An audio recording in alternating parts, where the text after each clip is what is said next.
Okay, so today what we wanted to do is we wanted to put together a class on astral projection for beginners, for absolute beginners, um, and talk about some of the dynamics of that, and then do a few guided meditations that we've collected basically from several different books um, that we think might help you to have a positive experience.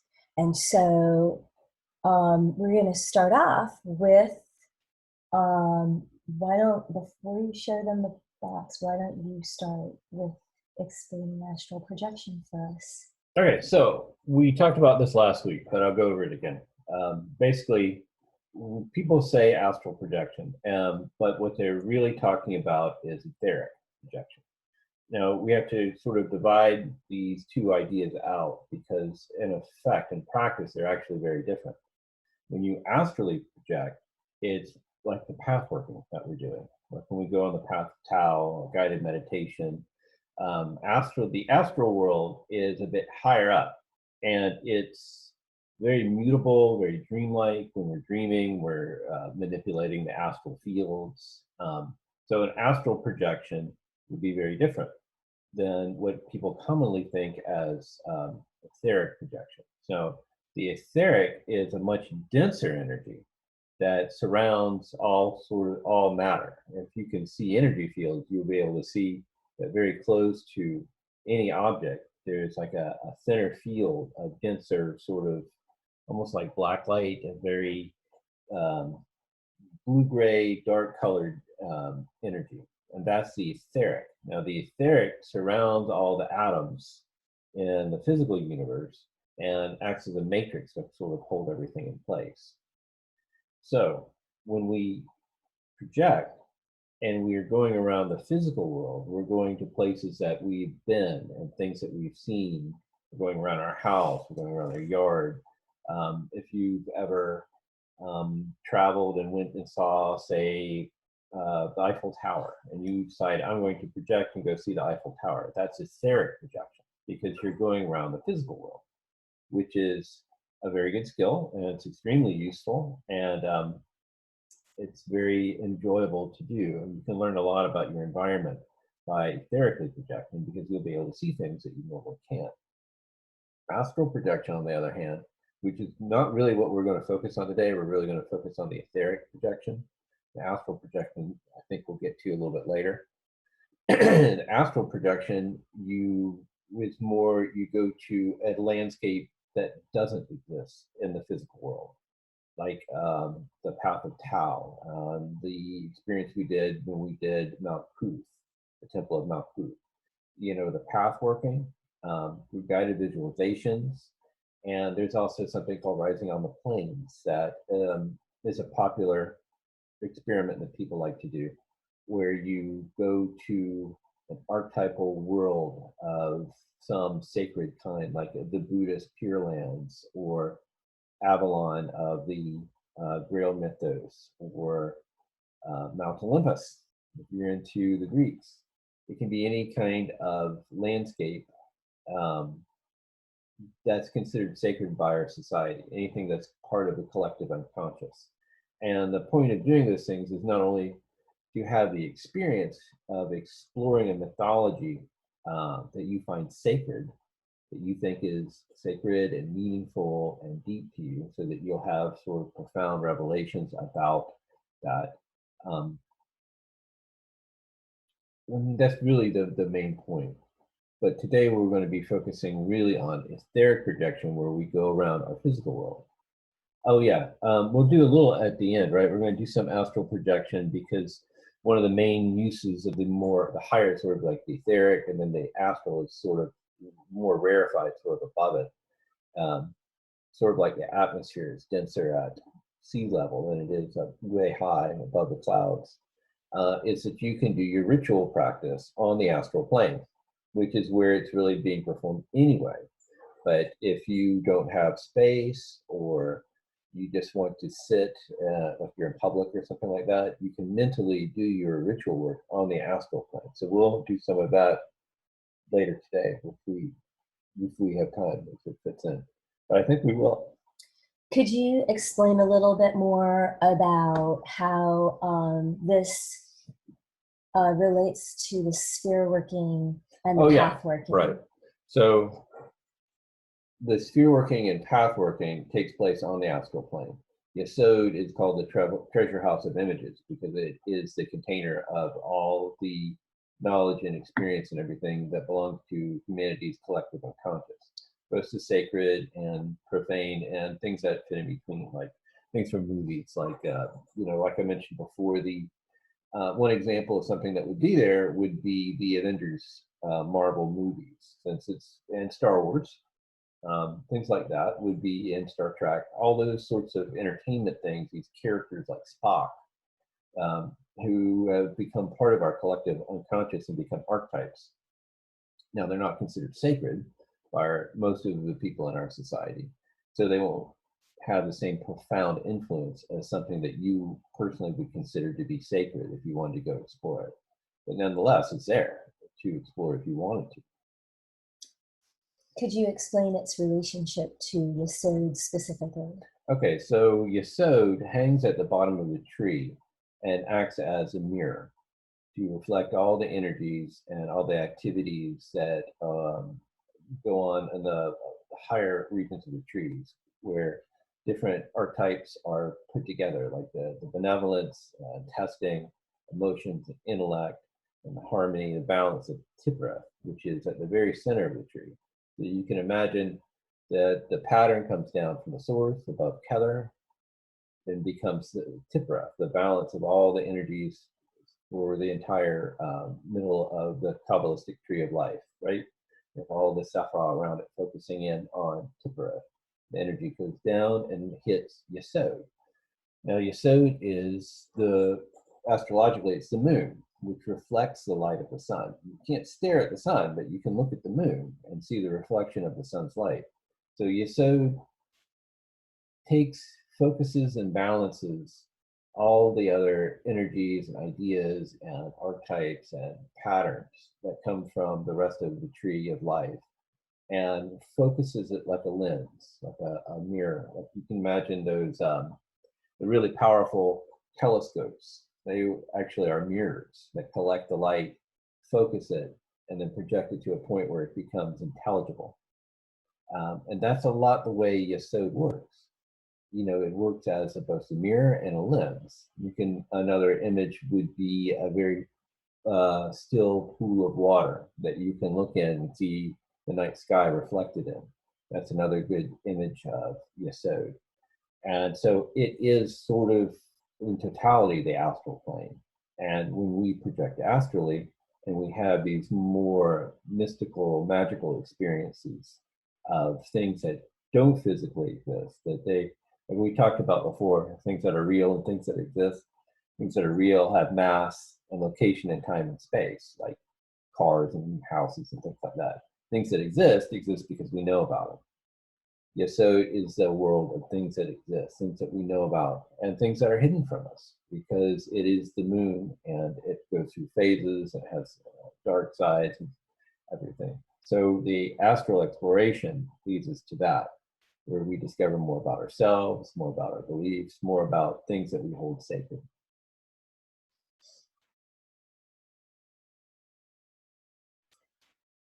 And so when you call it a lens, it's taking the energy from the upper Sephiroth, and all of that energy is condensing in that one, and then it's coming out into the physical universe, which is Malkuth.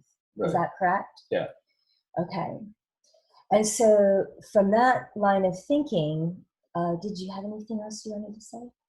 Another good metaphor would be when you're at the movie theater, like Plato's Cave and you're watching a movie. Yesod is that lens that's on the projector. The projector contains all the information and all the light energy and everything to project that image that we're all watching in this material world.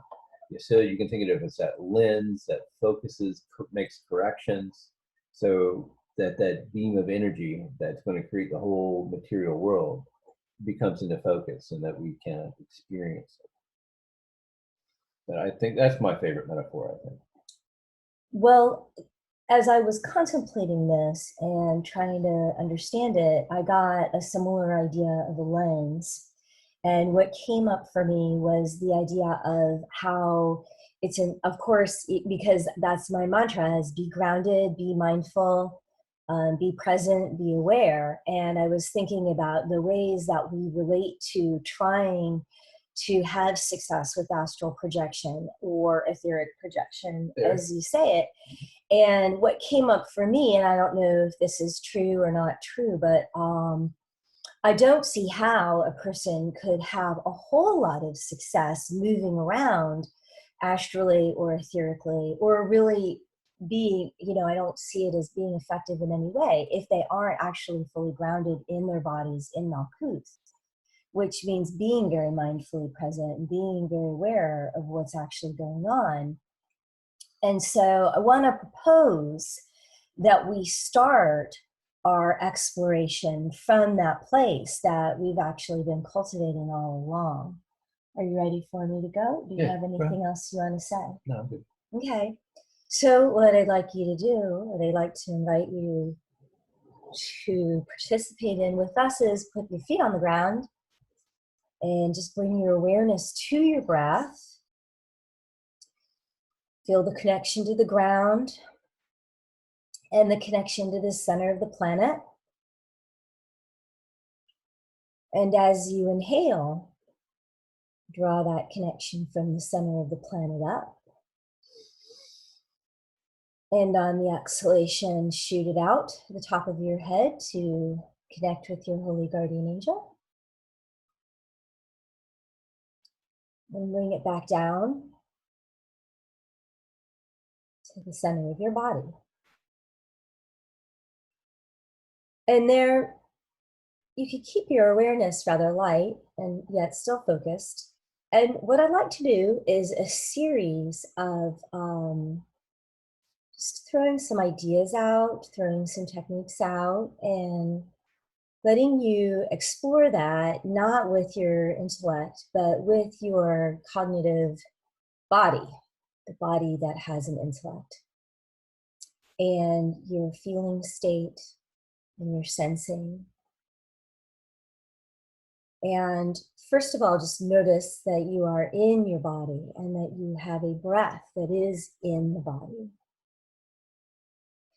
And when we focus the energy of Yesod in this way through the filter into Malkuth, then now we have something that is concentrated and strong enough that when we try to go out into different worlds, we have something to actually take with us. We've consolidated our essence in this way.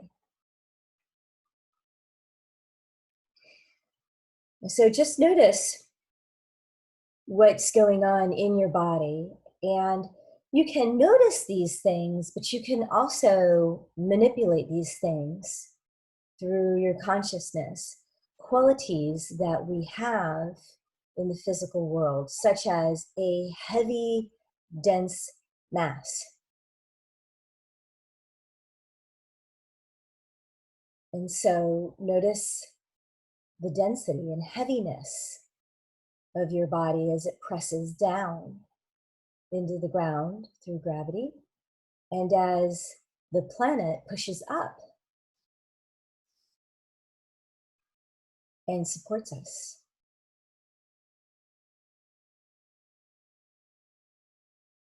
And then you may notice warmth.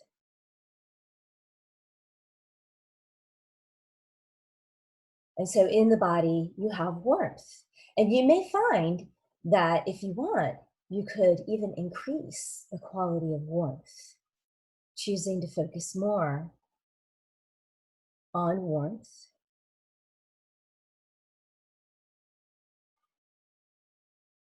And perhaps if one did that for an extended period of time, there would be some detectable change in temperature. Similarly, we could focus on coolness. and the element of coolness. And on one hand, we're noticing, but on the other hand, we're also creating and we're enhancing. And we're manipulating a malleable reality. We're playing around within the confines of our three-dimensional limitations and finding that we can actually manipulate them with a fair degree of ease. Yes. And you may also then notice that you could cultivate an energy of feeling small.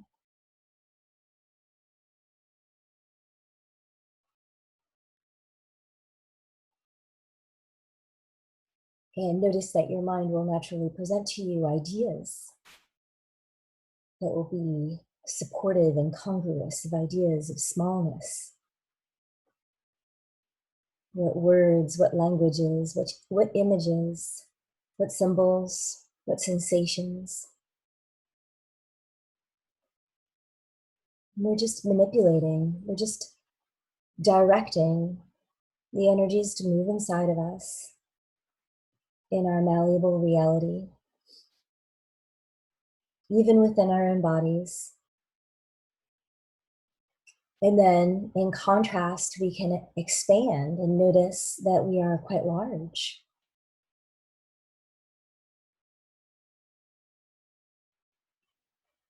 With stories from science,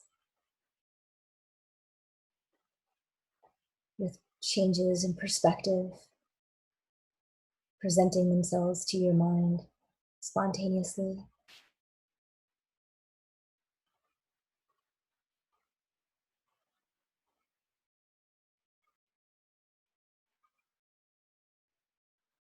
And we can even move through each of the four elements. Since we've been studying those for many months, we could consider spring,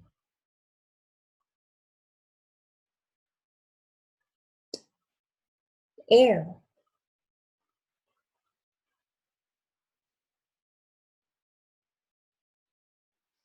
the element of fire,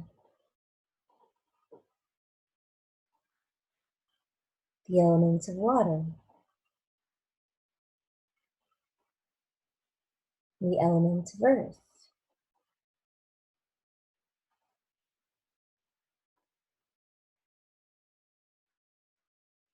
And some of these things that we already have familiar to us, that we can easily bring up in our minds and our consciousness, that we may not have ever really evaluated as being something etheric, something happening on the level other than the purely physical.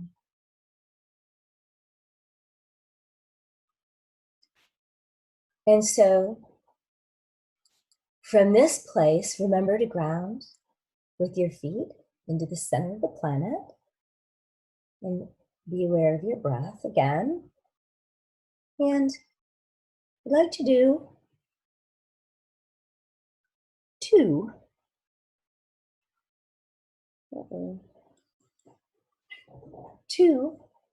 3-minute meditations. The first one is an exercise that I'd like for you to think about using your will to hold your consciousness in a particular pattern so that you are trying to create and you're trying to visualize and you're trying to cultivate that focus. So there are 3 points that would be fabulous if you could maintain awareness of all 3 points. That would be great. If you can't, then just do the best you can. And maybe you might notice that you'll bounce around from point to point. Or maybe you'll find that you can balance all 3 points with ease. And so the first one is awareness of your feet. Maintaining an awareness of your feet on the ground. And the second one is maintaining an awareness of a red triangle that you hold in your mind's eye.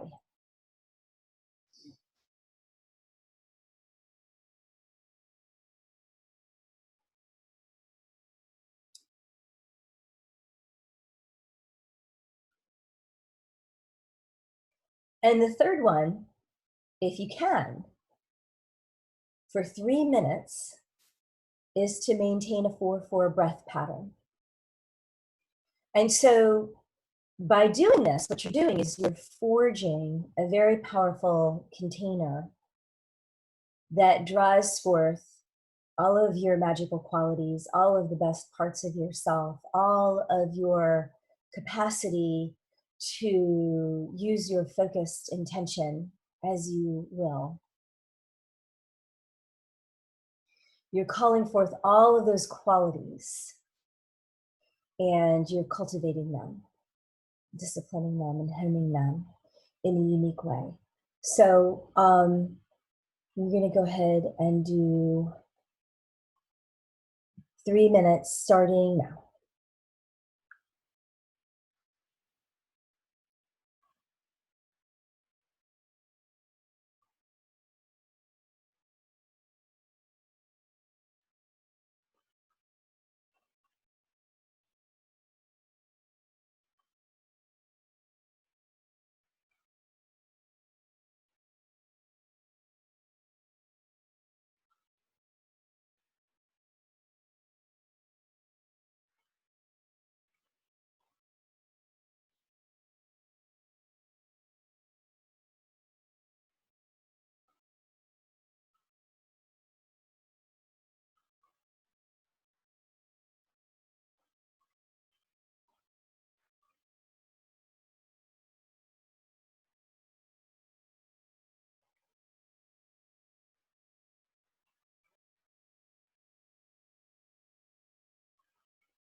Especially holding the red triangle all the time. So we have something for you. Do you want to show them what we have? This is a box. This was a Christmas gift that I found at Joann's Fabrics that I gave to him one year.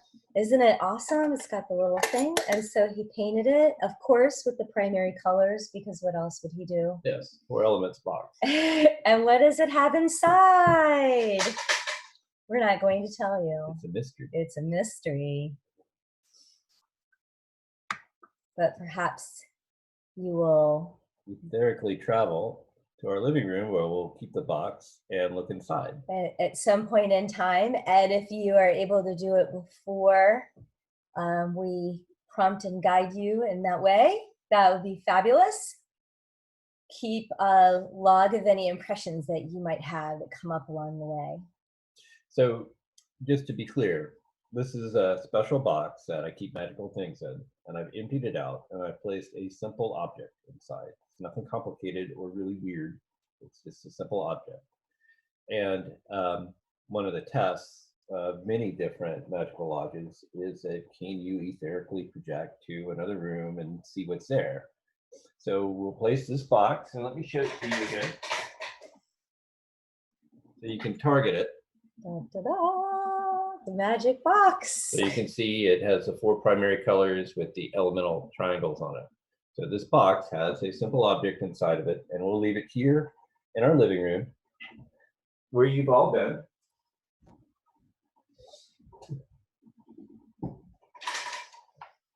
And if you want, you can try to etherically project to our living room, which is someplace that you've all been, and look in the box, and then EM us and tell us what you think is in there. That's a little fun bonus exercise for everyone. So I do want to point out that while I do have you muted, there is this thing down at the bottom of the screen called a chat box. And so the way people typically do Zooms is they will communicate via chat a lot of times. So that's open. So if people have a question or something, then I think that'd be fine. So our next exercise is coming out of the works of Franz Barden. And do you want to talk to them a little bit about core breathing and who Franz Barden is? Okay, so Franz Barden is somebody that you can look up. He's a very famous writer on magical subjects. Very similar to Crowley and a lot of what was going on in the 20th century, especially the early 20th century. He was Czechoslovakian. I think he wrote a lot of his books in German. And he was doing a lot of similar things where he was mixing up a lot of what was coming out of Eastern mystical practices with meditation, breath work, visualizations, mantras with Western occultism. But it's a totally other different point of view. And one of his books, Initiation to Hermetics, is full of exercises to enhance the ability to visualize and to control your mind. So this is the sort of training, and these exercises that we're doing today are the sort of training that you need in order to get good at etheric and also astral projection. So he's a very interesting writer. He's not as known as well, but people who are into studying magic all know who he is. Oh yeah, they do. They love him. It's very exciting. He's super cool. And but a good one. What kind of poop I like. He advocates skin brushing, by the way, which is taking a natural fiber brush and brushing your body. And that would be a really great, that's a body awareness. It's an embodying practice. It was just really kind of surprising for me to see that in there. Woo, skin brushing. Yeah, you're right. I should be doing that every day. Get right on that.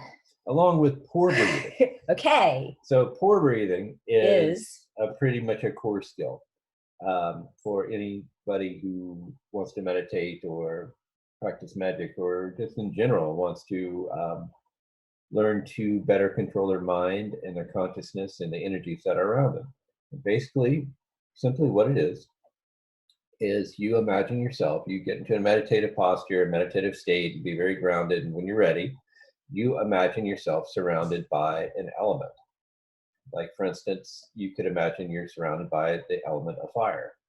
All around you, you're like in an egg of fiery energy. And then you breathe in slowly, not just through your nose, but through every pore in your body, through every pore in your skin, through your entire body. You imagine that fire energy breathing inward, you hold, and then release. But you hold on to the energy. A lot of times what I like to do is I like to imagine I'm breathing out what has been purified by the fiery energy. So I might breathe out a black smoke, but I'm holding the fiery energy within me. So I breathe in. You don't do this very long. You only do it like at 7 or 8 breaths at the most. Like a lot of 3 people only start. minutes. Okay, 3 minutes. I mean, the Buddhists do it for days. So Right, but for a beginner. So when he describes the beginning practice, what he typically does is he says to start with the inhalations and to cultivate that. And once you've gained some ability to hold the energy and feel a sense that you're accumulating, you're bringing the energy of basically the universe, the fluid electromagnetic energy that surrounds us, and you're bringing that in, the chi, the life force. You could focus on chi, you could focus on Jane, you could focus on Shen, you could focus on really anything that you want. Just as easily, you could focus on the qualities that we looked at previously with our earlier exercise of heaviness, warmth, cold, feeling expansive energy or contractive energy, or the elements, or there's, a few suggestions that you can cultivate. So what he suggests is that you first culminate a practice of building that so that you can get to a place where you're there. And you have that. And then after you've done that, you cultivate exhaling, which is very similar to the sorts of meditations that you see with the Thich Nhat Hanh philosophies of breathing in, I am at peace. Breathing out, I let go of what I don't need. So you can kind of survey your skill set and see what degree you're able to do. But if each of the hairs on your skin are like antenna, this is some similar theories, then when you inhale, you can draw energy of a variety of kinds through your pores, through the hair follicles, in deep into the lower layers of your skin. And then you can feel the vibratory patterns and how that changes and influences your own inner kaleidoscope. So when you listen to the Tibetan monks that we had at the beginning, there's an incredibly powerful resonance. This is done very distinctly to alter our inner resonance. And there's not a whole lot that will facilitate you being able to feel a change in inner resonance than Tibetans when they're chanting. But also this technique will do that as well. Mm-hmm. And perhaps the only thing that you'll be able to detect is your own native inner resonance, your own inner electromagnetic vibration of feeling a course of life as it flows through you. And this is part of being embodied. This is part of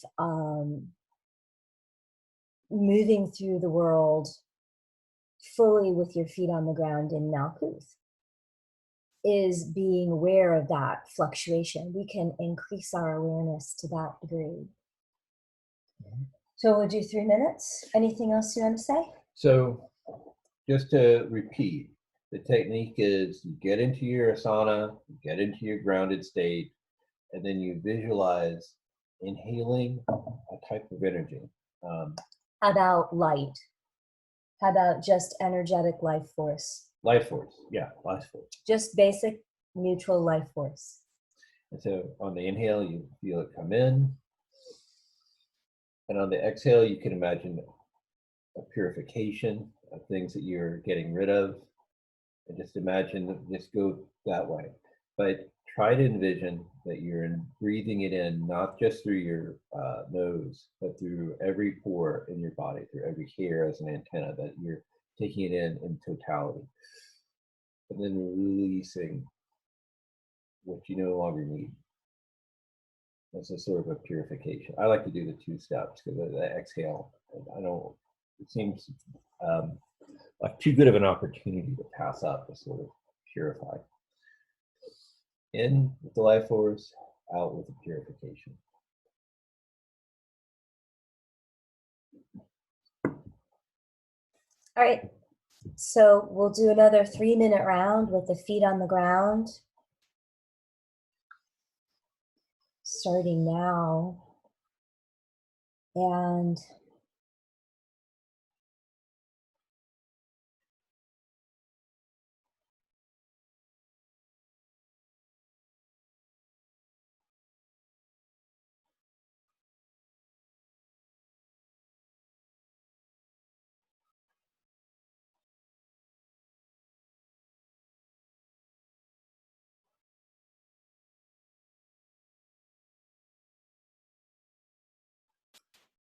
being aware of a fluid electromagnetic exchange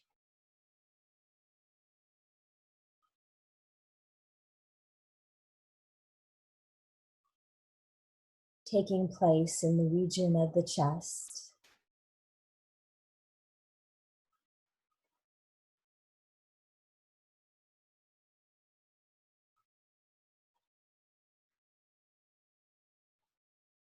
Taking place in the region of the head.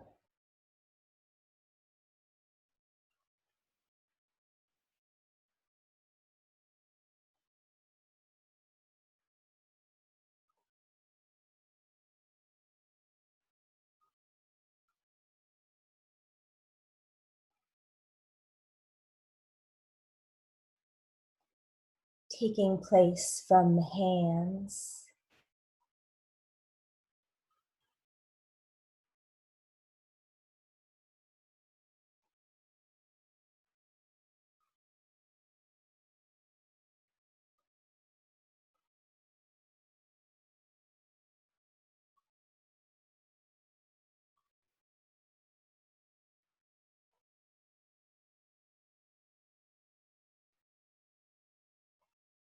Taking place from the feet.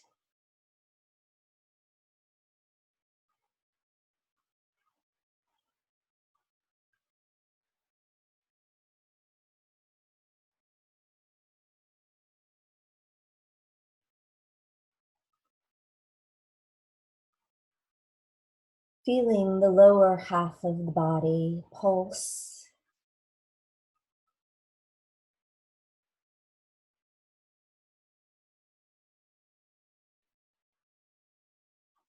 And the upper half.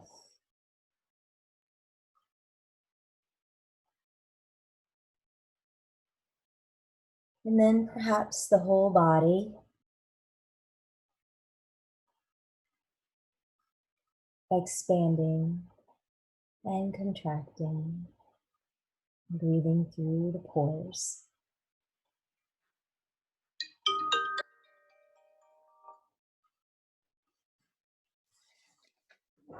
Okay, kind of shake it off a little. How are you guys doing?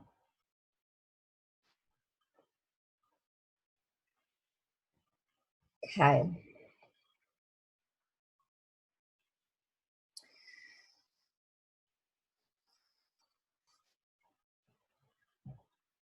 Excited about it. So from there,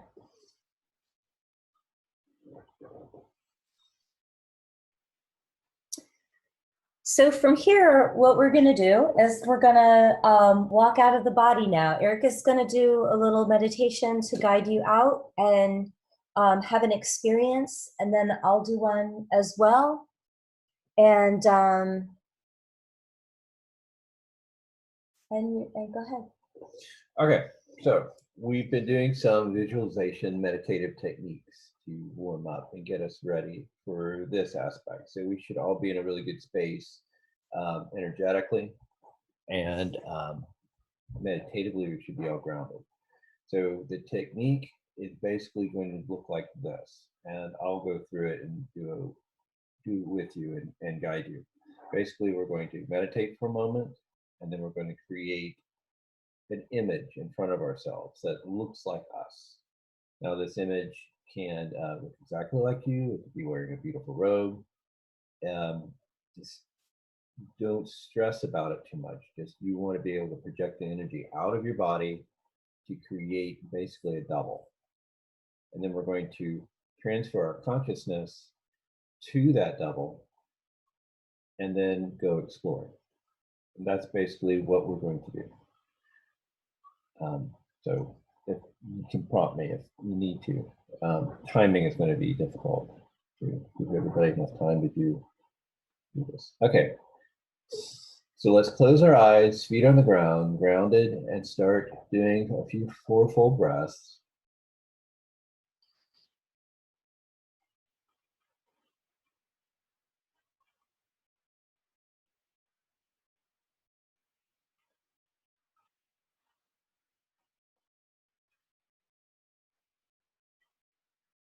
And when you're ready, start to envision energy coming out of your body and directly in front of you, creating a mirror image of yourself to whatever degree of accuracy you feel comfortable with. It doesn't have to be perfect.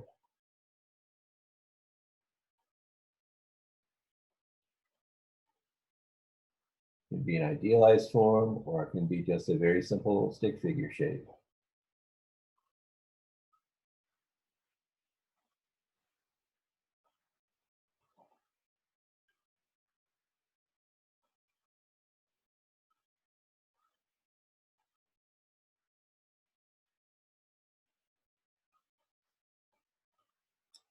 Now, when you have the form basically there, try to transfer your consciousness from your grounded self to your astral form that you created. And see the shift in perspective where you can see yourself sitting, doing your meditation, doing your breathing.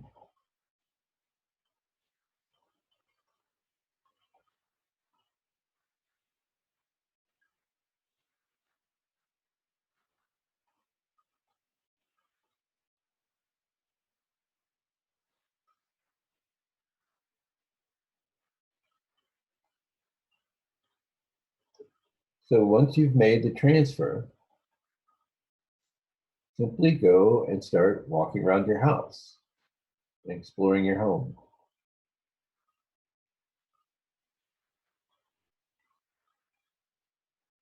Sometimes it helps is to remember doing something in the house to sort of ground out that experience. Doing the dishes, being in the kitchen.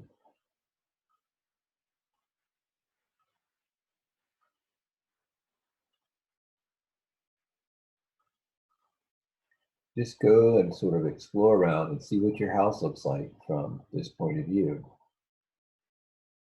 You may notice that it looks different. It may be more colorful. There can be mists. There can be sparkles.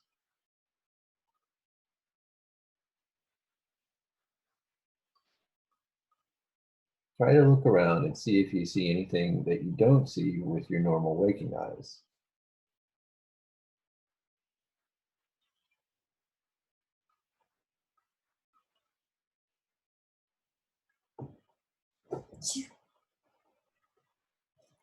If you have pets, go find them and see if they notice you, because they probably will.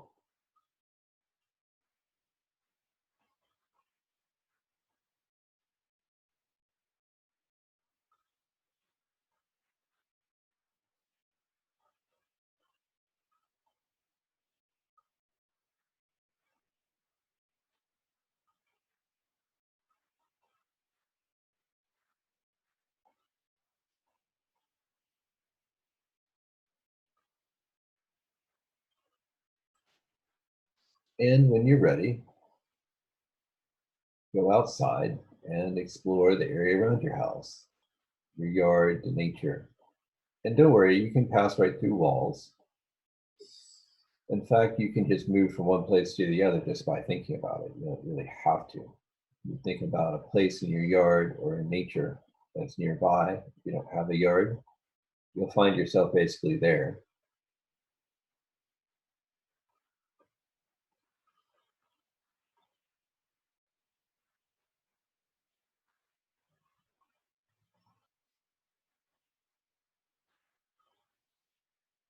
And again, look around in a more natural setting and see if you see anything that's not there with your normal waking eyes.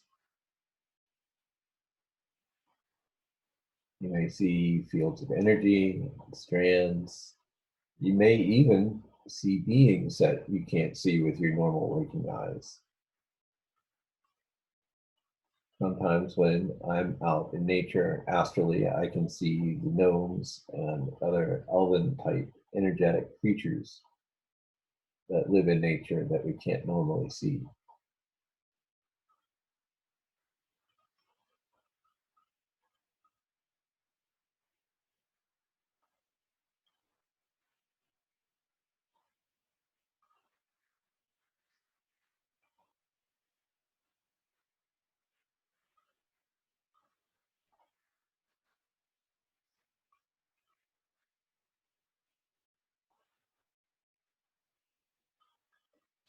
If it's sunny out in your vision, or is it dark? What are the colors like? Are they true to life or are they more pastel?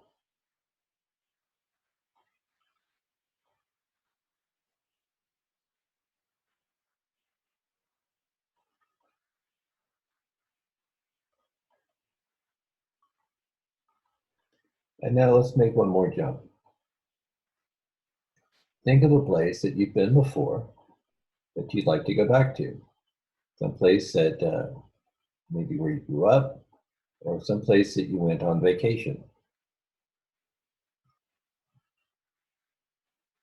Just think of the place, and I think you'll find that you're there.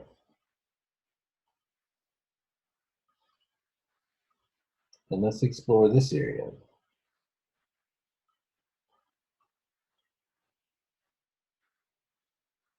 Do you have a sense of flying or walking?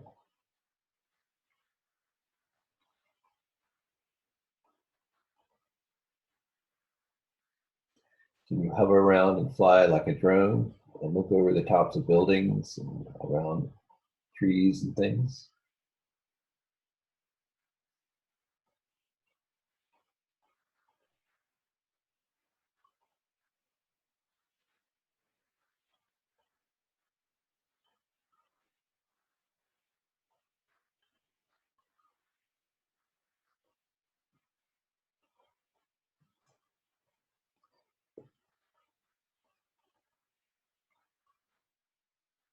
Now, if you want, try to imagine our living room and the box and just look inside of it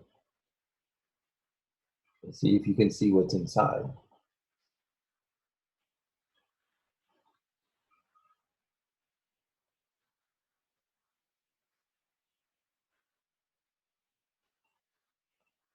And we'll leave it here if you want to try this again later. Actually, I have. When you're done. Did I bring them back? Or do you want to take over? So return back to your body.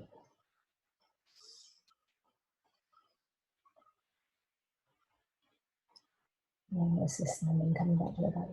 So to come back to your body, you can just simply think about your body and shift your awareness back to your body. Just through your mindfulness and your grounding. But if this feels weird, there's an old technique where you imagine like a big chariot pulled by beautiful horses, and you hop in it and you command it to take you back to your body.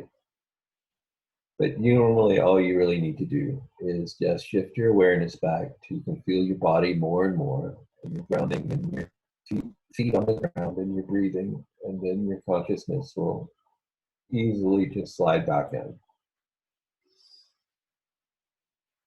So let's do that. Let's come back to our physical bodies.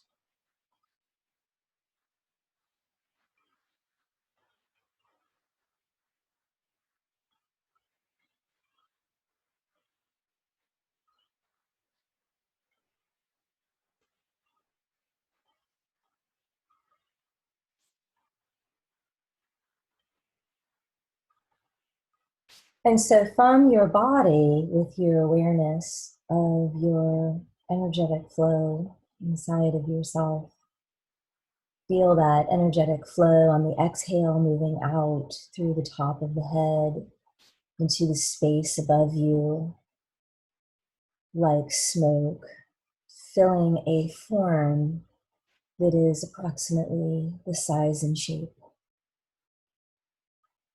of you.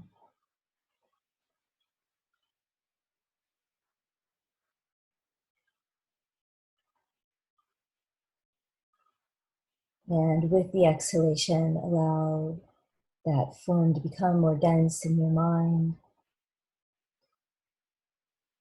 And the form is going to rise up, directly up to the ceiling, through the ceiling, to sit on the top of your roof. And look out and around. And then jump up, leaving the ceiling of the roof, flying off into space and moving into a space that is not a physical location, that only exists in your mind's eye, a bindu of astral space that is enclosed with a round shell.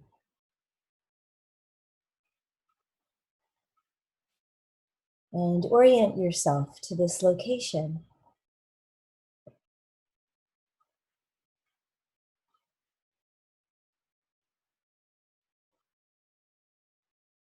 And if it's dark in your space, then you may want to turn on a light bulb.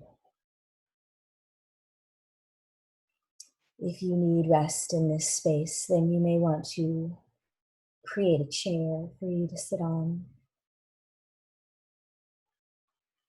Orient yourself towards the east. And you'll know which direction east is because that's the direction that the sun appears. So just look for the sun. You'll turn around in your space and find where the sun is and orient yourself to that direction.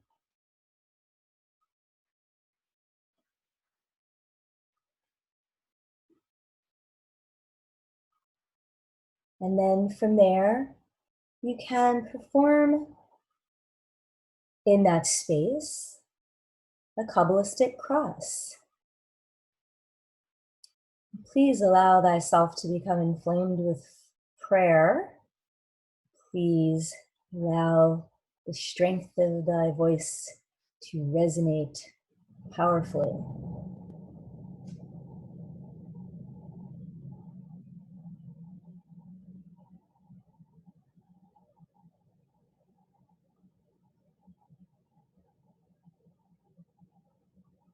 Filling that space that you have created with your presence and the presence of your holy guardian angel that you call forth in the Kabbalistic cross prayer.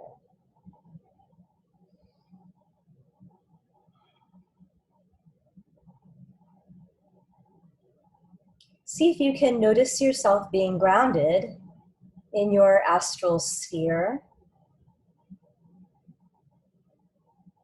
And see if you can do your lesser banishing ritual of the pentagram ritual in that space, starting with the east.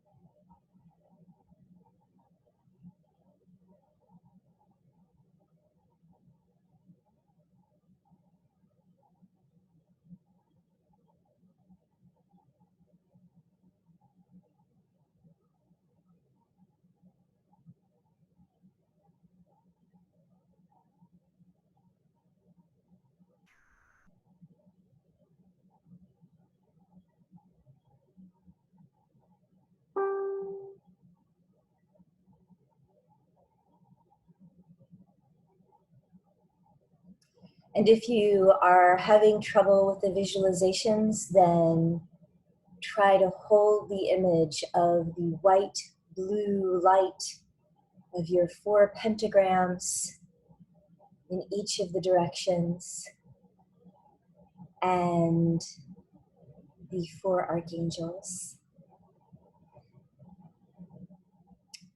And now, from this place, try again to look in the box.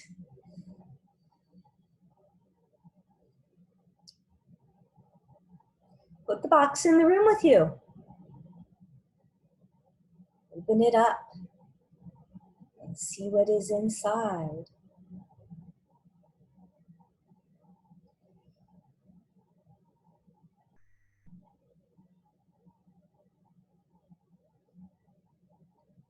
And I would suggest closing this meditation with another Kabbalistic cross. And look around from where you are and see your body, where it is. See it.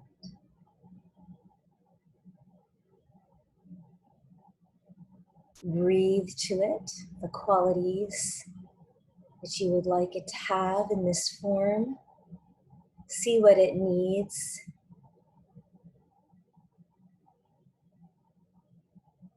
Praise it for its hard work.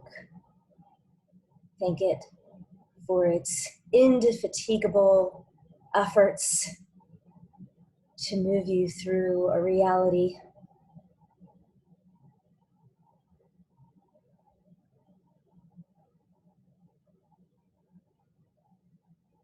And as you exhale, extend yourself back into the physical form, letting your life force fill the body like a container so that you again are in your seat and you feel your weight and you feel your temperature and you feel your density and you feel your space and you feel your feet and you remember that you have a breath in a body.